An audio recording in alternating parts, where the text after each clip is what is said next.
very much a journey, as my sister would say. She likes to use the word journey. So when I graduated high school, I was always sort of curious where we're from and what is this Jewish thing that is very much on the surface, but I felt, didn't have the kind of depth that I was looking for. So I graduated high school early to spend a year in Israel. I only spent a couple of months because 9/11 happened and I went back to New York. But even so, that exposure to Israel and Hebrew culture was wonderful and fascinating, but it still didn't feel like this is not where my family comes from. This isn't mine in any way. It's beautiful and important, and it's important to the Jewish people, but it's not. I didn't take ownership of it.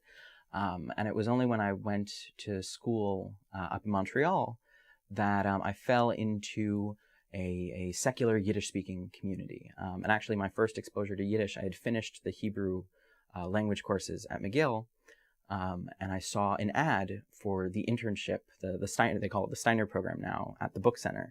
And that was where I first got exposure to Yiddish. And I had an incredible summer, just delving into the language and the literature and the culture.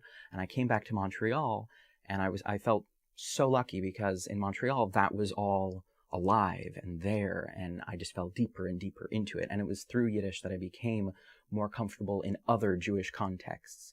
I could go to the synagogue, I could go to any event at Hillel, whereas before, I felt like I didn't go to the Jewish camps that everybody went to, but I possessed Yiddish culture, and it was a part of me, and I was a part of it. And gradually, the more and more I got into Yiddish, the more and more I realized I wanted to not just speak a Jewish language, but live a Jewish life. And what does that mean? I wanted to experience the way that Jews experience time and food and all the fundamentals of life. And for me, that meant becoming more religious. And I don't think I know anything or everything about being religious, and I don't think I know